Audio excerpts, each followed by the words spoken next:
Welcome to our podcast, Minds Over Media. I'm your host, Kara Hutchinson from the Southwestern Ohio Instructional Technology Association, or SOITA, a service of Public Media Connect.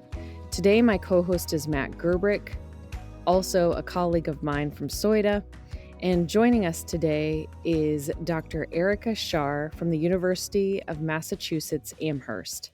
So, hey, Erica, thank you so much for having this conversation with us today. Thanks for having me. I'm really excited to be talking with you. All right. So, Erica, I'm going to start off just through your research. Um, how have you come to define media literacy? Because I feel like it's one of those terms that everybody, based on their experience, interprets differently. So, what is your take on that? Yeah, I think for me, the shorthand version would be approaching media and technology with a critical lens. Really with a curious mind and an analytical framework to, not take for granted what we see, but ask questions about what we encounter through different media forms, including like why things take the shape that they do, what are the forces and factors behind the scenes that are involved in kind of creating what comes to us as audiences, as media. And then also, thinking about the contours of media text really deeply, doing a deep reading of media texts. And then thinking about what people in media studies call reception, which is basically, how do audiences respond to media? How do media users make sense of what they're seeing, and, whether and how they're affected. I also, though, I've taken quite a lot of the National Association for Media Literacy Education's definition of media literacy to heart in my work over the years, and tried to kind of touch upon lots of different aspects of media literacy definition that Namely has come up with, which includes trying to foster the access, the ability of young people to access the media, which I think is really important, to analyze the media, to evaluate the media. And that's where a lot of my own work comes in. So I always tell people like the difference between analyze and evaluate is probably that evaluate has to do with making a judgment.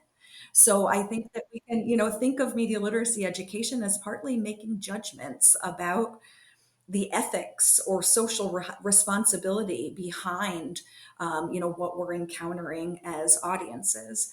And then there's a final thread of media literacy that has to do with creation, being producers ourselves. This could be as easy as coming up with, a poster that's supposed to be like a public service announcement, or as complicated as doing, your own television production. But there's something about putting yourself in the shoes of a media creator that I think brings all the rest of that stuff about analyzing and evaluating and understanding how people might respond to a different light.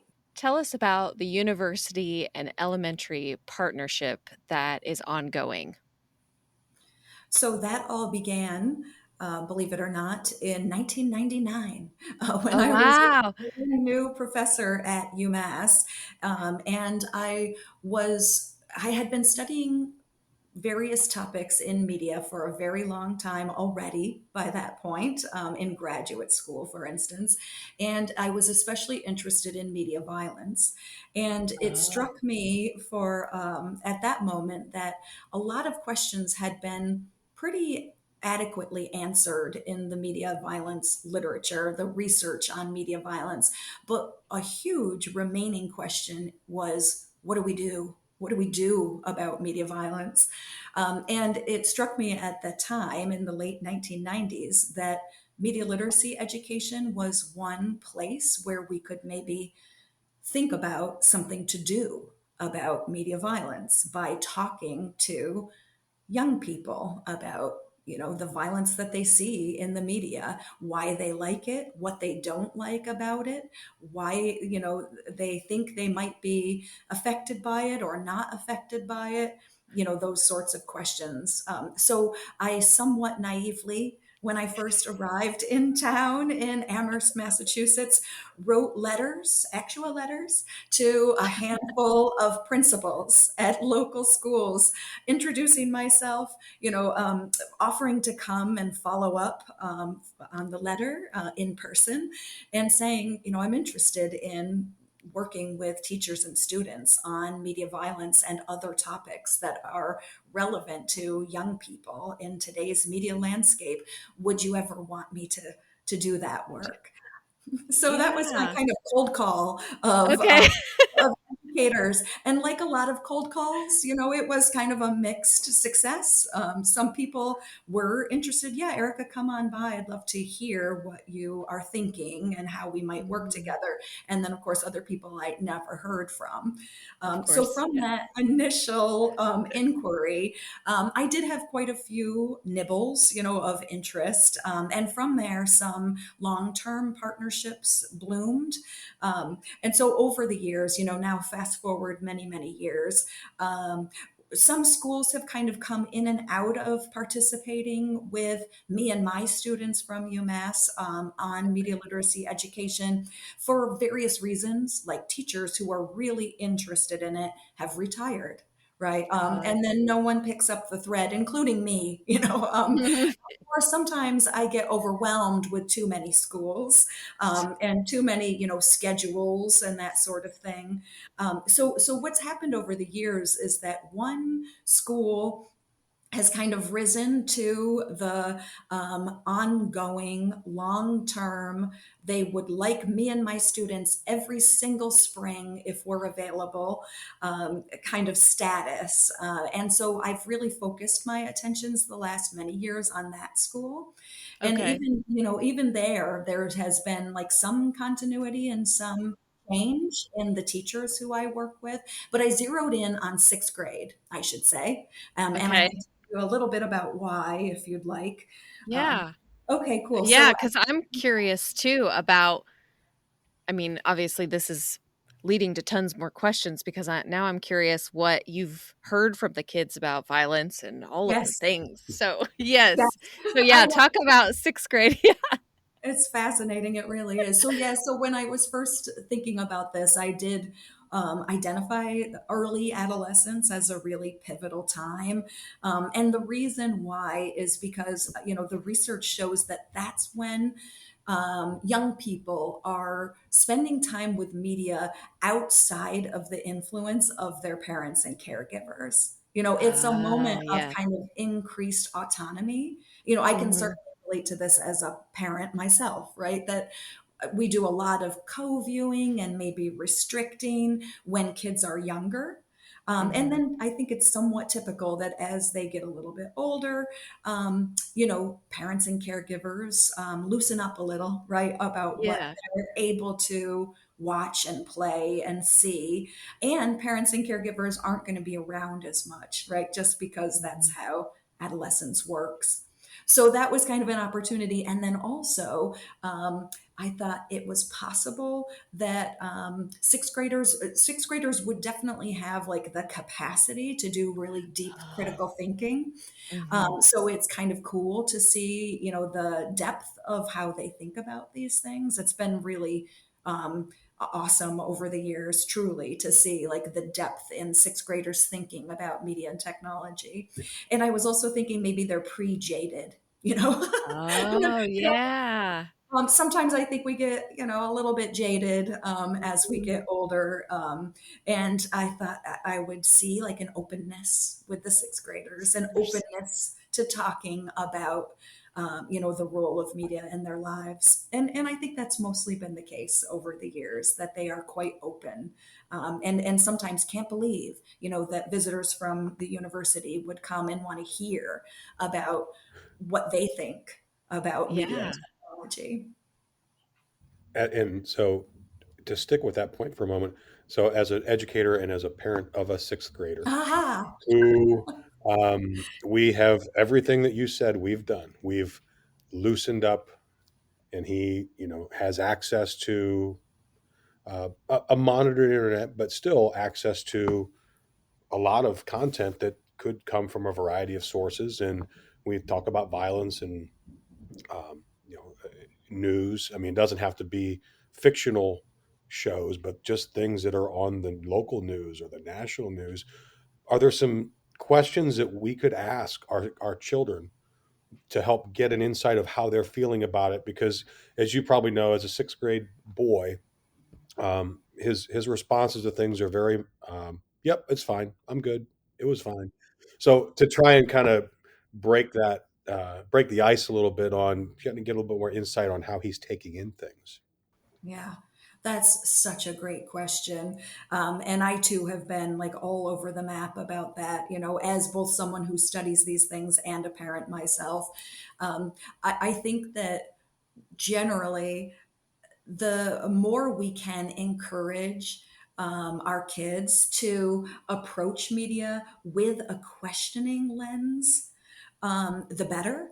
But that's easier said than done. You know, sometimes we want to just have fun when we're watching television and playing video games, right? And we don't really want to say, you know, what do I think about whether this is realistic? What do I think about whether this is fair or equitable or, problematic in some way? But I do think that kind of early exposures where you suggest that yes, we enjoy it, it's okay to enjoy it, but we also want to take an active kind of thinking, critical thinking stance are really important. And sometimes I think we can model this ourselves. So what I mean is, you know, when my daughter was younger and we would watch something together, if there was something I took issue with from an ethical point of view, I would state it. I would say, I like iCarly. What a funny show that is, but I don't love how they're showing, this particular conflict between these characters. It doesn't seem quite right to me. Girls in real life, probably wouldn't approach a conflict that way.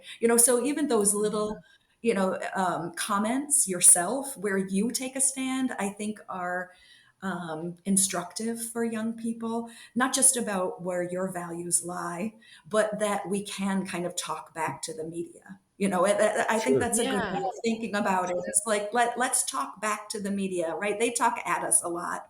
Let's talk back, right? Yes. Very good.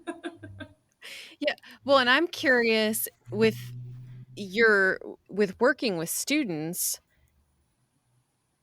have you noticed that because of where their brains are developmentally, that there are certain aspects that like they didn't even really notice until you kind of point it out or ask about it? Yeah. Yeah. Okay. And I think that's one of the reasons I'm still, 25 years later, so obsessed with the questions of media violence, because I think violence is one of the places where I've gotten the most kind of revelation when I talk to sixth graders. And the reason why is because, they know that the Grand Theft Auto is widely considered a violent game, right? Mhm. But the sort of thing that I think that blows their minds a little bit is when we watch a clip from like the movie Shrek, and we count up the acts of aggression, which is like a little exercise I like to do with them. First, we define aggression, right? And Okay. typically, usually the definition is one character purposely trying to hurt another character. And then we watch, a clip, and I really like to use cartoons for this, because Yeah. it's both safe. I try so hard to be respectful of being a visitor in schools, and the Mhm. last thing I want to do is bring in some kind of media example that is not allowed, right, by someone in the room's parent or caregiver, right, or going to have, exactly the opposite kind of response that I'm hoping for in the class, which Yeah. is, critique, and evaluation. But anyway, so we will count up, in a 30-second clip of, say, the wrestling scene in Shrek, how many times one character tries to purposely harm another. And at the end of this simple, like, tallying exercise, you can see the 11 and 12-year-olds just think, wow, that's a lot of aggression, right? And Shrek is thought of as family movie, right? And a safe Yeah. movie, and it's, it's animated, and it is, it is a funny and great movie for families for lots of reasons. But sometimes that like aha moment is about that kind of thing, right?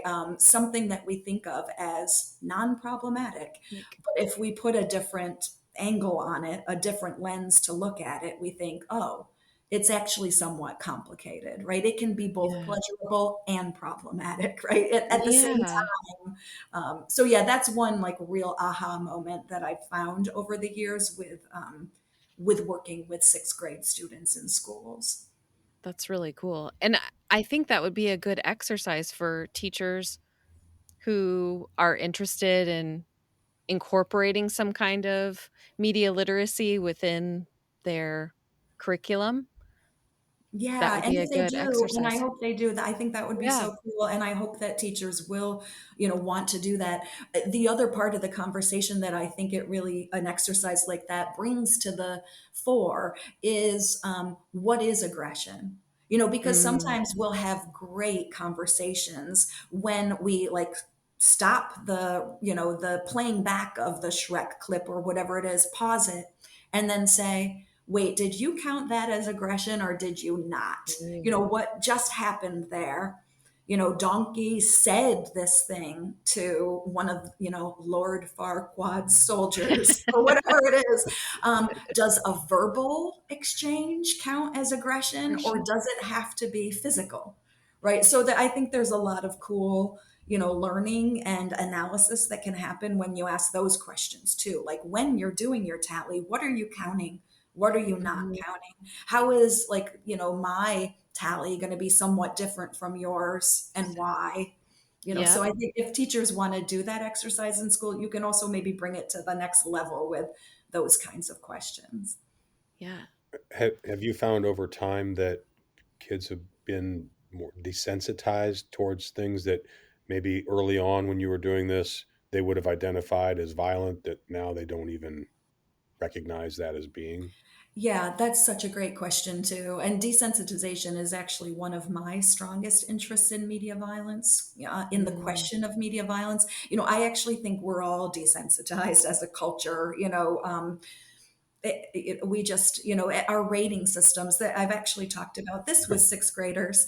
If you look at a movie or a television show or a game and see what rating it gets, like, is it, what kind of audience is it supposed to be appropriate for? There's so much kind of looking the other way with violence in the rating systems. That's also I think a really interesting critical thinking exercise to do with young people, right? Is to look at what rating something gets and why, and then to kind of unpack why is it that, say, PG-13 films have a ton of violence, or even games rated E for everyone have, characters harming other characters? Could it be that as a culture we're desensitized? But your question is about the sixth graders themselves and like whether they've changed over time. Um, I think probably they have, I think probably they have. I think what's happened is not only have, things, there is definitely some research evidence that some media forms are getting more violent with time. mhm. And so this is the reality that young people are being raised in, right? Is that they're spending Mhm. 6, 8 hours a day. That's what the research says, right? With media that researchers have tracked over time increasing aggression. So yeah, I do think, that's another moment to think about. Even that simple Shrek exercise can bring that to the conversation, right? Yeah. Why did you not notice all this before, do you think? Hmm. Do you notice it in other, will you go home and notice it? Right. That's one of Yeah. the things I like to try to do is assign homework, because we can do whatever in class, but the $1 million question is what will young people do themselves at home? right? On their Mm-hmm. own time. That's the $1 million question. So Yeah. anything we can do to kind of transfer, right, what's happening in school or what's happening when a parent talks to a child at home about Mm-hmm. media to the child's own development and capacity and motivation to bring that kind of, critical thinking. But yeah, I think, we can ask kids, do you think you're desensitized? Do you think other people are desensitized? How do you know if you're desensitized? Can you get more sensitized? What would that look like? Right? Yes. Yeah. Yes. Yeah, because just even with that rating system, I feel like that has changed, you know, I was thinking the same over thing. my Like, time. I Like, think I was probably, I was about the age 13 when PG-13 was Yep. invented. And um, now to see things that are PG, I mean, they would have been R Yeah, yeah. exactly. for a variety of reasons, Exactly. whether it's violence or other innuendo or more. That to see a movie that says, "Oh, it's PG," I'm like, "Yeah." So I don't know. I still don't know if I want him watching that. Exactly. No, and the other thing I would say about ratings, and this is maybe a bigger point, is that as much as my grad student and undergrad colleagues on my team, my media literacy team, teach the sixth graders, they also teach us. And one Mm, of the things that they said when we talked about ratings was most of what they access these days is streaming content where ratings are obsolete. All you have to do is put an age in and access all kinds of things. So, for as flawed as ratings were, what are they even doing these days? Like, it's like less yeah. and less Yeah. important work, I think. And I think it was partly, listening to the students that made me really realize that, as a researcher. Yeah. Yeah, because the any kind of tools or restrictions that a parent can use in those streaming services, sometimes they don't even know they exist, or they're so complicated to try and set up for a certain profile. And then if the kid just clicks the parent's profile anyway, then it's kind of Yep. meaningless. And, and I think kids are pretty savvy. They're pretty media literate, right? Yeah. About that sort of thing, right? Even, yeah, Yeah. yeah, it's tough to be a parent in the digital age. And one reason is, as you say, like multiple profiles, multiple accounts, when we think about social media, a lot of the conventional wisdom is, just friend your child and then you can monitor everything they're doing. A bit naive, alas, Mhm. right? Because Mhm. multiple Yep. profiles, Yep. so yeah. Yep. Yep. Yeah. Yeah, so true. Do you think that certain types of media affect genders differently? Yeah, yes. Okay. Yeah, media effects are incredibly complicated. There are so many factors that go into who, under what conditions, how much people are influenced by what they see. Um, and so, yes, gender is definitely a factor. I was reviewing some of the research, in preparation for our conversation, and it struck me that there were definitely some topic areas that media studies people are examining where that gender difference is, pretty consistent and probably pretty important. Um, Mhm. One place is with body image effects, media Mm. effects. And I think, the research suggests that all genders can be influenced by media, social media or traditional media, from television, to movies, to advertisements, to social media, in terms of how they feel about, how they look. All genders can, but the research seems pretty clear that people who identify as women and girls will tend to have a stronger influence. So It's that's definitely a place where gender matters.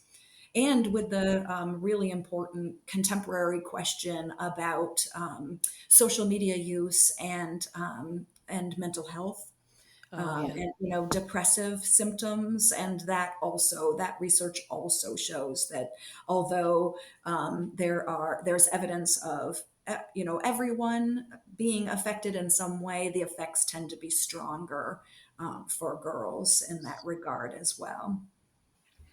What is one of the best resources that you've found for where teachers can find resources to use in their classroom? Yeah, that's a good question.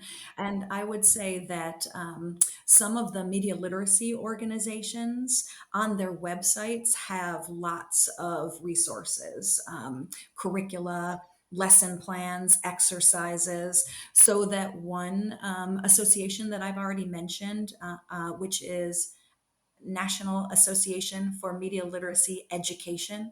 If you go to their website, they will have resources that teachers can use.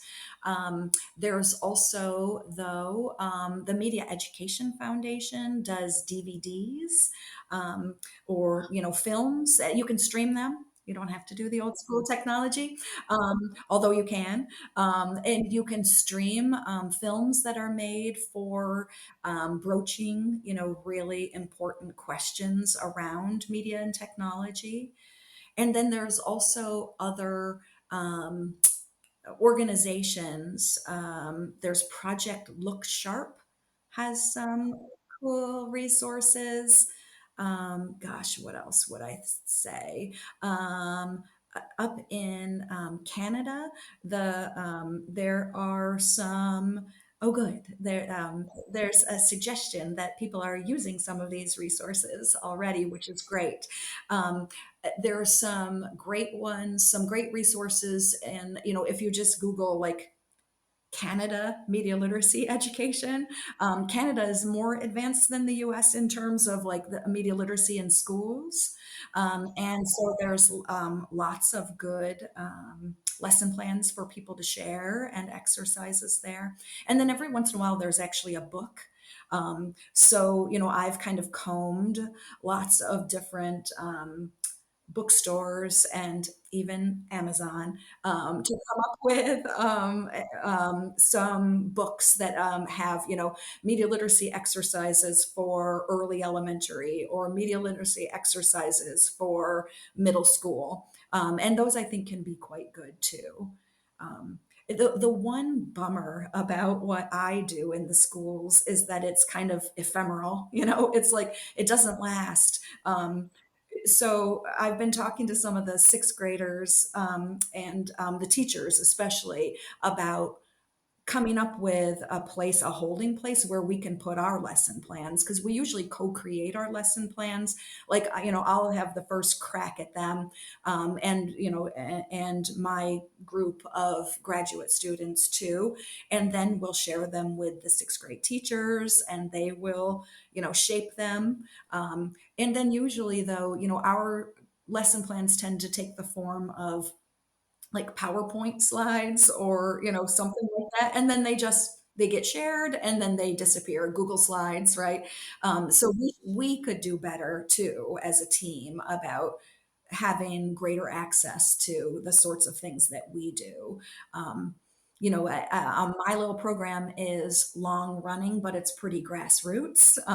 So we haven't really scaled up, to other schools and places. But that's an aspiration of mine, a goal of mine.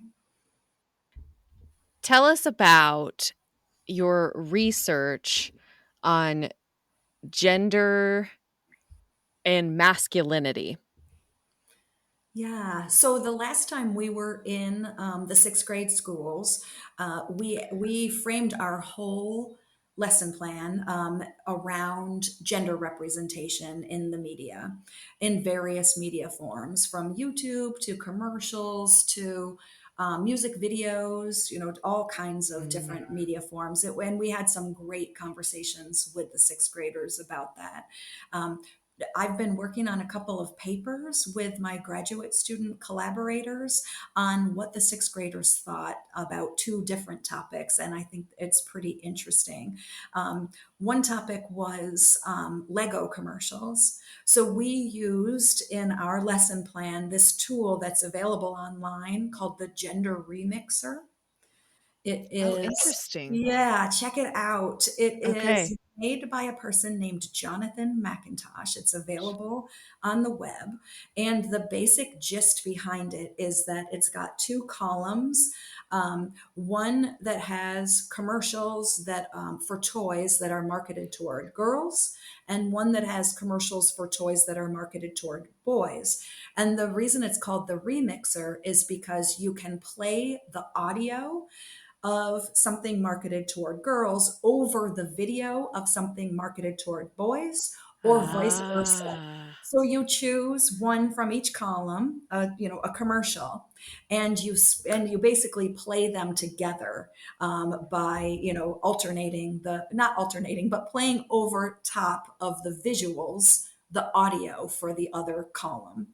And so we did this with the sixth graders multiple times. We had them choose, from the column, which commercial do you want to grab from the marketed toward boys column? What do you want to grab from the marketed toward girls column? And we would mash them up as the Gender Remixer does, so that a Lego commercial for Lego Friends, for instance, which is a play set that it features girls as the toys, and the commercial only shows girls playing with Mm. Lego Friends, and the play is very kind of gentle and mellow, and the color scheme is very gendered, lots of pinks and purples, and the music is kind of soft.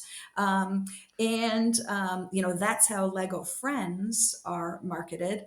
And then you can play that gentle, those gentle visuals with Lego Ninjago, for instance, that's marketed toward boys and has, almost like the monster truck announcer, the big booming voice and the action.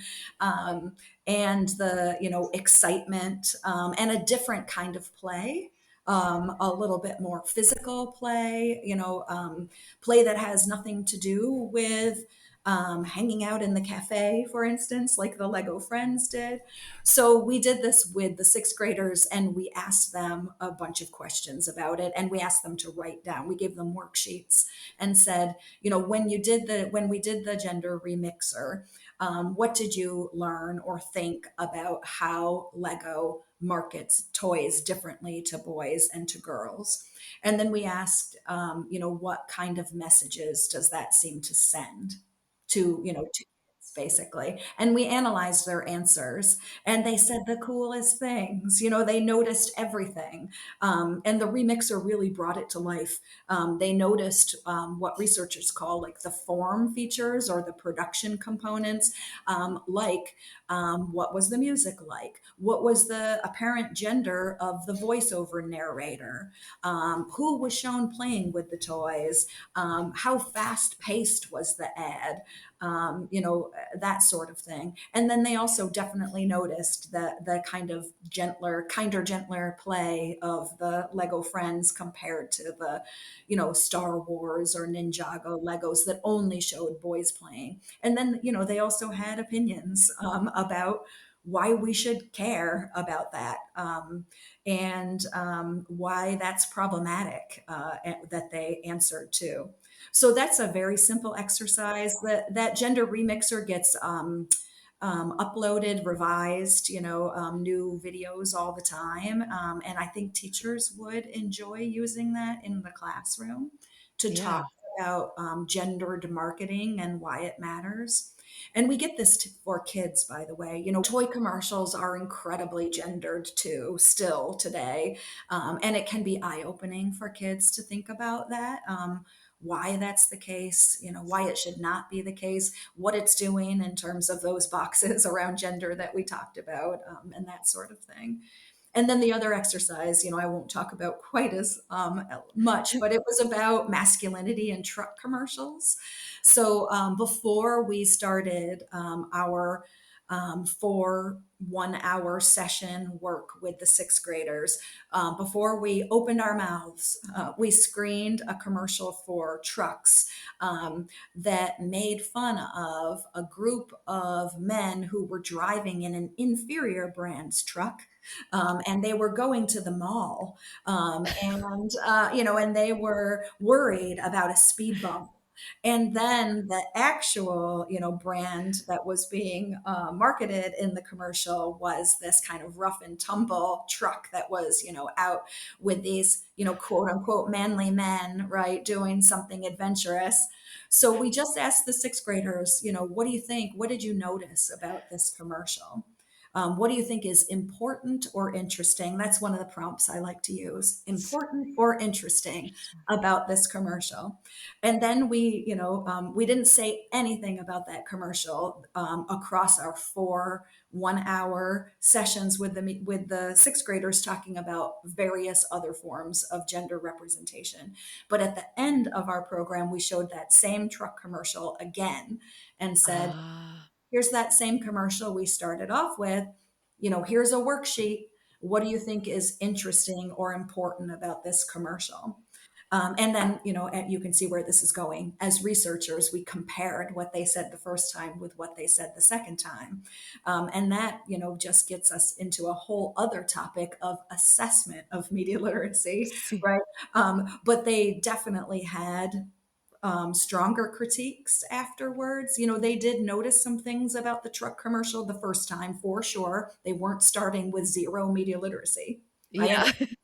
But, we were pretty confident that the conversations that we had with them kind of deepened their analysis in a way that transferred, right, to their of that truck commercial. And it was kind of cool to do that before and after comparison. Thank you so much for a great conversation. You're welcome. I feel like I learned a lot. Absolutely. Great. No, this was fantastic. I'm so glad. It was so fun to talk to you, that's for sure. Thanks for listening to our Minds Over Media podcast. We hope you enjoyed our conversation today and learned something new. You can find the show notes and resources in the podcast description on your listening platform. For information on earning contact hours for listening, visit teachercampus.org and under all courses, search Minds Over Media. This podcast is produced by SOITA and CET EdTech in partnership with the University of Cincinnati.